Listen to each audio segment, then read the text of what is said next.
আজকে আমি আপনাদের নিয়ে যাব গ্রাম বাংলার এক বিশেষ যাত্রায়, যেখানে সহজ সরল মানুষের জীবন, ধান লাগানোর মৌসুমের ব্যস্ততা, আর সেখানেই মাছ ধরার আনন্দ উৎসব এক দৃশ্য। আমি এই প্রকৃতির মাঝেই আনন্দ খুঁজে নিতে চাচ্ছি আর আপনাদের দেখাতে চাচ্ছি। আসসালামু আলাইকুম। আজকে আমি এসেছি আমাদের এই তলা বিলে, যেখানে কিছুদিন আগেও অতিরিক্ত পানির কারণে সব জমি ডুবেছিল। কৃষকরা অপেক্ষায় ছিল কবে পানি শুকাবে। এখন পানি ধীরে ধীরে শুকাচ্ছে, জমিগুলোও দেখা যাচ্ছে ভালোভাবে। হাজার হাজার কৃষক মাঠে নামতে শুরু করেছে। হঠাৎ করে চোখে পড়ল পাইপ থেকে পানি উঠছে। এইটার কারণ হচ্ছে অতিরিক্ত বৃষ্টি থাকার কারণে পানির লেয়ার একেবারে উপরে উঠে আসছে। এজন্য অবিরত পানি বেরোতে থাকছে এই পাইপ থেকে।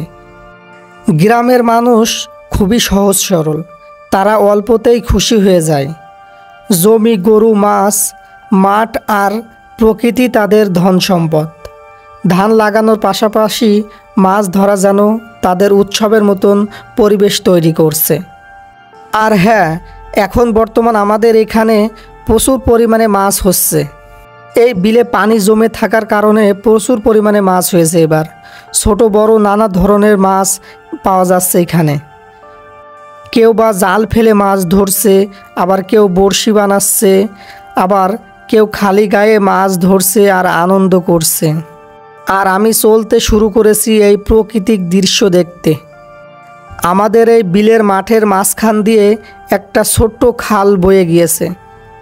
আর এই খাল থাকার কারণেই আমাদের বিলের পানি এত দ্রুত শুকায়ছে, নয়তো এখানকার হাজারো কৃষকরা ধান লাগাতে পারত না। আমি এই সুন্দর প্রকৃতি দেখতে দেখতে সামনে এগিয়ে যাচ্ছি। একটা ভুঁই চাষ হচ্ছে, সেই ভুঁইটা চাষ দেখার জন্য আমি এগিয়ে যাচ্ছি।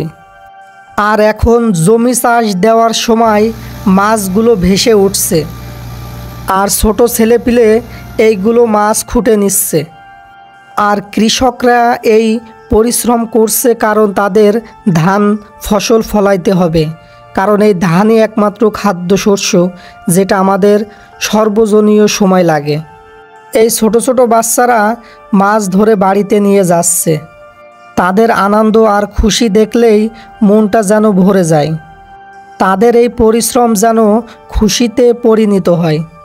তাদের আনন্দ দেখলে মনটা ভরে যায়। হাসি খুশির শব্দে চারপাশ মুখরিত হয়ে উঠছে। যেখানে একদিকে কৃষকরা কষ্ট করছে জমিতে, অন্যদিকে গ্রামের ছেলেমেয়েরা মেতে উঠেছে মাছ ধরার খেলায়।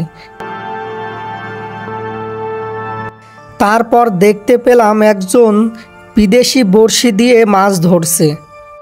তিনার সাথে কথা বলে জানতে পারলাম এই বড়শি দিয়ে নাকি অনেক বড় বড় মাছ ধরা যায়।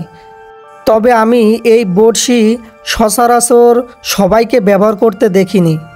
বাড়ি থেকে সব কিছু গুছাই আনছে, দুপুর থেকে বিকাল পর্যন্ত এখানে মাছ ধরবে। আবার দেখি অনেকে ধান লাগানোর জন্য জমি প্রস্তুত করার পরেও সেই জমিতে হাতড়িয়ে হাতড়িয়ে মাছ ধরছে। এইভাবে দল বেঁধে একসাথে মাছ মারলে অনেক মাছ পাওয়া যায়। এই জমিতে কিছুক্ষণ পরেই ধান লাগানো শুরু হবে, এজন্য শেষ পর্যায়ে অনেকে হাতড়িয়ে মাছ ধরছে এখানে। তাছাড়া জমি চাষ দেওয়ার সময় অনেক মাছ পাওয়া যাচ্ছে। একই মাঠে কেউ ধান চাষ করার জন্য জমি চাষ দিচ্ছে, আবার কেউ মাছ ধরছে। এভাবেই গ্রামের মানুষ আনন্দ করছে। তারপর দেখতে পেলাম ম্যাজিক জাল থেকে অনেক মাছ ঝেড়েছে। জমি থেকে পানি খালে যাওয়ার জন্য যে ক্যানাল, এই ক্যানালের ভিতর মশারি পেতেছে, প্রচুর পরিমাণে মাছ বেঁধেছে এখানে। দেখতে পাচ্ছেন কতগুলি মাছ বেঁধেছে। এরপর দেখি ট্রলিটা খাদে পড়ে গেছে। জমি চাষ দিয়ে বাড়িতে ফিরছিল, হঠাৎ করে খাদে পড়ে যায় ট্রলিটা। আলহামদুলিল্লাহ, গাড়িটা ভালোভাবেই বাড়ি পৌঁছায় গেছে। এরপর আমি এক জায়গায় বসে থাকলাম, আর সেখানে বসে থেকেই আমি এই মাছ ধরার উৎসব দেখতে থাকছি। গ্রামের এই সৌন্দর্য শহরের মানুষ কল্পনাও করতে পারবে না। এ যেন এক মাছ ধরার প্রতিযোগিতা চলছে, কে কতগুলি মাছ ধরতে পারে। তবে এই মাছ ধরা শুধু খাওয়ার জন্যই না, এ হচ্ছে একটা শখ বা আনন্দ, যেটাই বলেন না কেন। আমি তাদের এই সৌন্দর্য বসে থেকে থেকে দেখছি, আর আমি নিজেও অনুভব করছি গ্রামের মানুষের শৈশব জীবনটা কত সুন্দরভাবে কাটে। শুধুমাত্র গ্রামের মানুষই জানে কাদা মাখা মাঠেও কত আনন্দ লুকিয়ে আছে। আজকে যেন এক মাছ ধরার মেলা বসেছে। গ্রামের মানুষ দলে দলে আসছে, পুরুষ মহিলা ছেলে মেয়ে সবাই মাছ ধরছে। কেউ ঠেলা জাল ফেলছে, কেউ চট করে পানি থেকে মাছ তুলে নিচ্ছে, আবার কেউ খালি হাতে মাছ ধরছে, আবার অনেক লোক দল বেঁধে হাতড়িয়ে হাতড়িয়ে মাছ ধরছে। এরপর হঠাৎ করে দেখি আকাশটা একেবারে মেঘে আচ্ছন্ন হয়ে পড়ল। কখন জানি হঠাৎ করে বৃষ্টি নেমে আসে। তবে আবহাওয়ায় এই আকাশটা দেখতে অনেক সুন্দর লাগছিল। বন্ধুরা, এটাই আমাদের গ্রাম বাংলা। এখানে আছে ধানের মাঠ, মাছের বিল, প্রাকৃতিক সৌন্দর্য। এখানে আছে সহজ সরল মানুষের হাসি কান্না।